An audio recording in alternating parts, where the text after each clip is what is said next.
जब धर्म की गंगा और चिंतन की सरिता मिलती है तब एक अद्वितीय संगम का निर्माण होता है, अर्थात संतों का पावन सानिध्य हो और विद्वानों का चिंतन मनन। वहाँ ज्ञान की ज्योति स्वयं प्रज्वलित हो उठती है। कुछ ऐसा ही दिव्य अध्याय रचा गया मध्य प्रदेश की धार्मिक नगरी इंदौर के उदयनगर में, जहां 19 एवं 20 सितंबर 2025 को परम पूज्य धर्म प्रभावक आचार्य श्री 108 आर्जब सागर जी महाराज के पावन सानिध्य में राष्ट्रीय विद्युत संगोष्ठी का आयोजन किया गया। एकलव्य यूनिवर्सिटी दमोह के तत्वावधान में आयोजित इस संगोष्ठी में मध्य प्रदेश सरकार के जल संसाधन मंत्री सहित देश भर से जैन अनुयायियों के अलावा 50 से 60 विद्वानों ने उपस्थिति दर्ज कराई, जिसमें अखिल भारतीय परिषद एवं राष्ट्रीय विद्युत परिषद के विद्वानों सहित अनेक डॉक्टर, प्रोफेसर, शोधार्थियों एवं विद्युत जनों द्वारा अपने अपने आलेख प्रस्तुत करने के साथ ही आचार्य श्री 108 आर्जब सागर जी महाराज के कृतित्व एवं व्यक्तित्व पर प्रकाश डाला गया।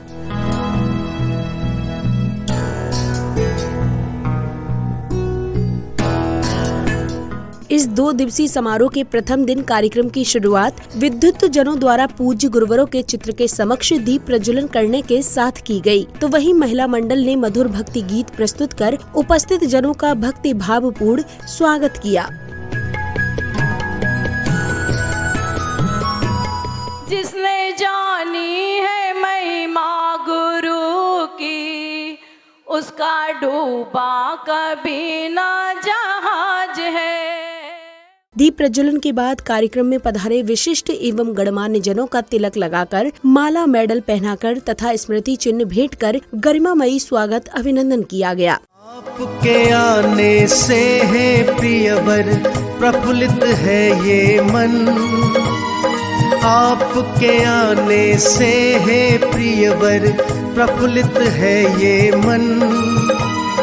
हर्षित हृदय से आज आपका स्वागत है श्रीमन, आपका स्वागत है श्रीमन, आपका स्वागत है श्रीमन।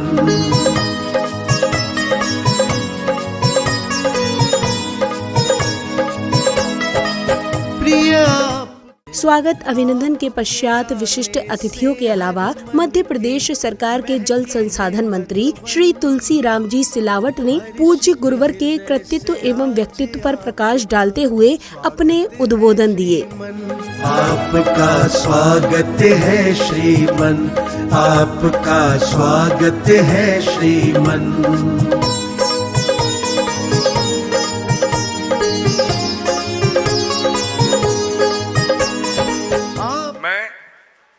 आपसे सीखने के लिए आया हूँ, समझने के लिए आया हूँ। आपकी इस ज्ञान के सागर से जब संवाद होता है, स्वामी जी के आशीष से जो अमृत निकलेगा, हमारे देश के प्रधानमंत्री का संकल्प विकसित भारत की ये नींव का पत्थर होगा। और महाकाल के बेटे मध्य प्रदेश के तेजस्वी ओजस्वी मुख्यमंत्री डॉक्टर मोहन यादव जी का भी यही संकल्प है। इंदौर वासियों का सौभाग्य है जहाँ सागर हो, धर्म का सागर, आस्था का सागर, ज्ञान का सागर, विश्वास का सागर और आपके बुद्धिजनों का सागर, तो वहां से सीखने को ही मिलता है। इस अवसर पर गणमान्य जन एवं कार्यक्रम में पधारे विशिष्ट अतिथियों ने पूज्य गुरुवर की उपस्थिति में धार्मिक पत्रिका का भी विमोचन किया।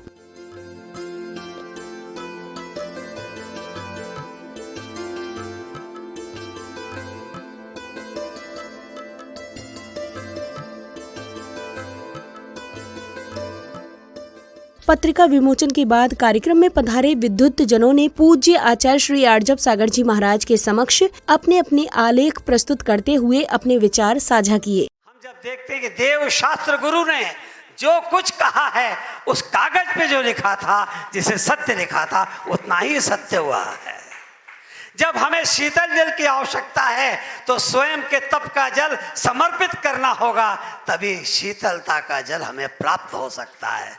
मेरी ये निवेदन है, हम आज यहाँ आचार्य श्री के चरणों में बैठे हैं, तब जाकर ये ध्यान में आता है कि हमको यहाँ आज निश्चित रूप से शीतल जल मिलेगा, क्योंकि जल संसाधन मंत्री यहाँ से जा चुके हैं। रावण का मन घी में, आग में घी डालने का था, कुंभकर्ण का मन राख में घी डालने का था, लक्ष्मण का मन खिचड़ी में घी डालने का था, भरत का मन हलवे में घी डालने का था, राम का मन दीपक में घी डालने का था, जिससे जग उजियारा, धर्म का प्रकाश, संस्कार का प्रकाश सारे देश को मिले।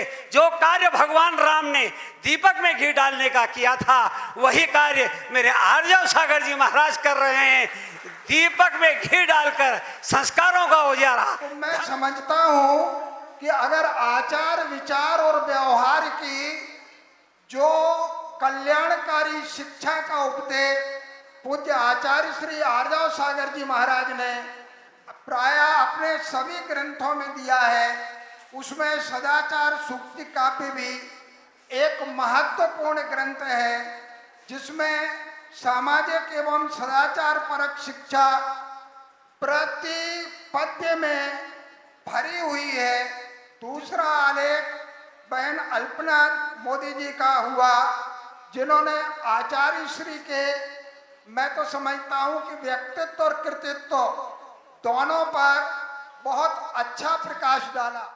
अब वह समय आया जिसकी सभी को प्रतीक्षा थी, यानी परम पूज्य धर्म प्रभावक आचार्य श्री 108 आर्जव सागर जी महाराज की अमृतवाणी का। पूज्य गुरुवर ने सांसारिक एवं आध्यात्मिक ज्ञान के सामंजस्य का विस्तार से वर्णन कर उपस्थित जनों को प्रेरणा देते हुए ज्ञान की ऊर्जा से अवगत कराया।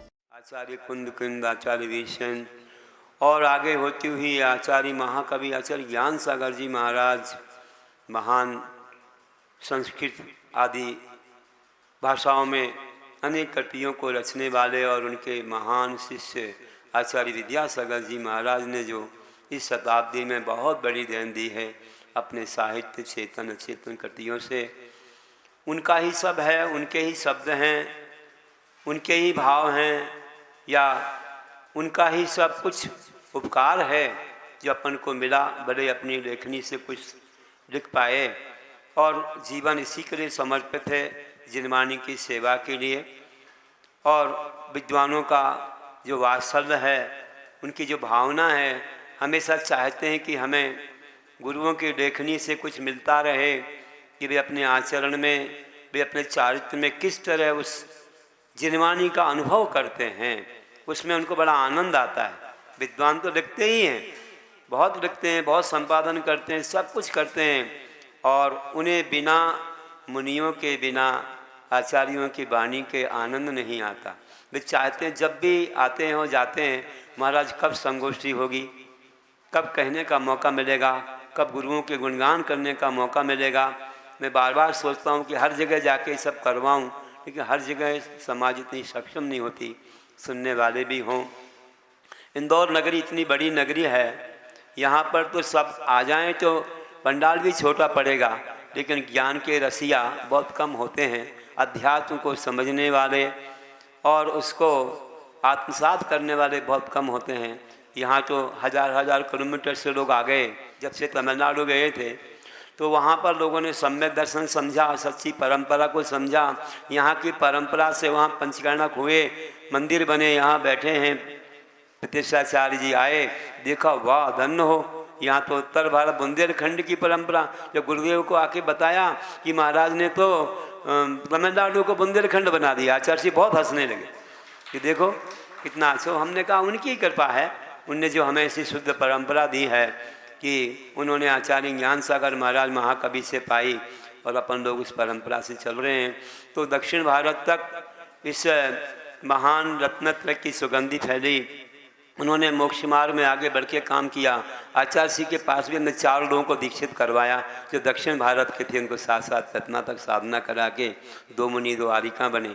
ऐसे महाराज जी को बहुत अच्छा लगता है कि पूरे देश में जहाँ जहाँ हमारे शिष्य हैं, वे सब जगह धर्म की अलख जगा रहे हैं, सबको जिनवाणी का मर्म सुना रहे हैं, सबको चारित्र में आगे बढ़ा रहे हैं। तो गुरु को कितना आनंद होता है। जैसे एक कोई माली को या कोई कृषक को अपनी धान को देखकर, फलों को देख करके आनंद होता है कि हमने जो बीज बोया था वो इतना विशेष रूप में पनप करके आया, तो बड़ा हर्ष होता है। वैसे ही हमारे गुरुओं को हर्ष होता है, इन विद्वानों को हर्ष होता है। गुरुवर के प्रवचन उपरांत महिला मंडल ने भक्ति रस से ओतप्रोत मधुर भजन प्रस्तुत कर अपने श्रद्धा भावों की अनुपम अभिव्यक्ति दी। सुधा जिने बाणी का झरना झरझर श्री मुख से बहे, जिन बरसम मेरे गुरुवर का जीवन कड़कड़ आगम सूत्र कहे। अब समय आया मंगल आरती का, जहां पुण्यशाली परिवारों ने झूमते थिरकते पूज्य गुरुवर के समक्ष मंगल दीपों से आरती कर मंगल भावना भाई।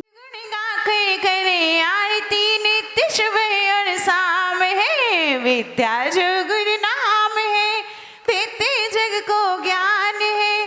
गुरु गुण गा के करे आरती नित्य सुबह और शाम है। पारस चंद्र का जन्म फुटे ना सिख चंद्र माया नंदन सिख चंद्र माया। अगले क्रम में पूज्य गुरुवर ने उपस्थित जनों की शंकाओं का समाधान करते हुए उनकी जिज्ञासाओं का भी निवारण किया।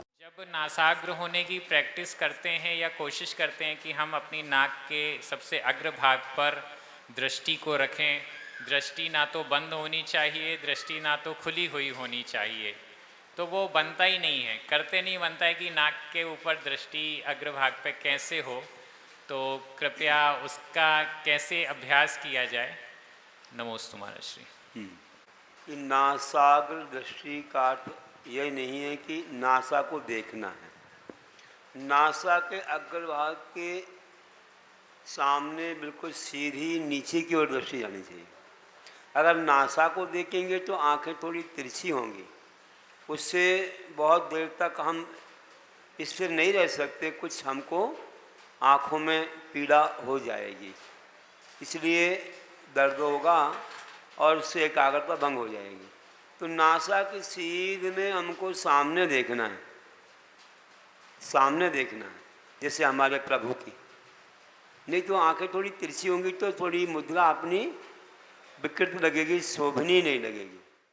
इस 2 दिवसीय आयोजन के दूसरे दिन यानी 20 सितंबर को सौभाग्यशाली श्राविकाओं ने भजन प्रस्तुत कर कार्यक्रम की भक्ति भाव पूर्ण शुरुआत की। जो भी तेरा प्यारा हो वो मेरे मन का प्यारा हो, नमोकार का सार बताया गुरुवर मुनि दिगंबर ने।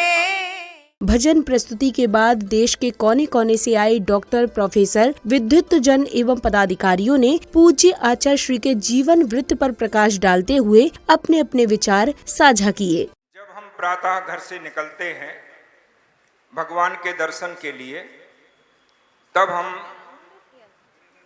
संस्कृति निष्ठ हो जाते हैं और वहीं से हमारी जैन संस्कृति प्रारंभ हो जाती है। जब हम तीर्थंकर के पाद मूल में बैठकर के पूजन करते हैं, हम अपनी जैन संस्कृति को आगे बढ़ा रहे होते हैं। जब हम परम पूज्य गुरुदेव के चरणों में बैठते हैं, उनसे प्रवचन सुनते हैं, हम एक संस्कृति का एक नया अध्याय लिख रहे होते हैं, अपने आप को संस्कृति निष्ठ बना रहे होते हैं। जब हम शास्त्र स्वाध्याय करते हैं, तब हम जैन संस्कृति को आगे बढ़ा रहे होते हैं। जब हम गुरुदेव को आहार करा रहे होते हैं, तब हम जैन संस्कृति को आगे बढ़ा रहे होते हैं। और ये सब प्रमाण हैं इस बात के कि हम जैन हैं और हमारी संस्कृति जैन है। आप लोग जब गुरुदेव का पड़गाहन करने की व्यवस्था करते हैं तो सबसे पहले अपने घर के सामने रंगोली बनाते हैं।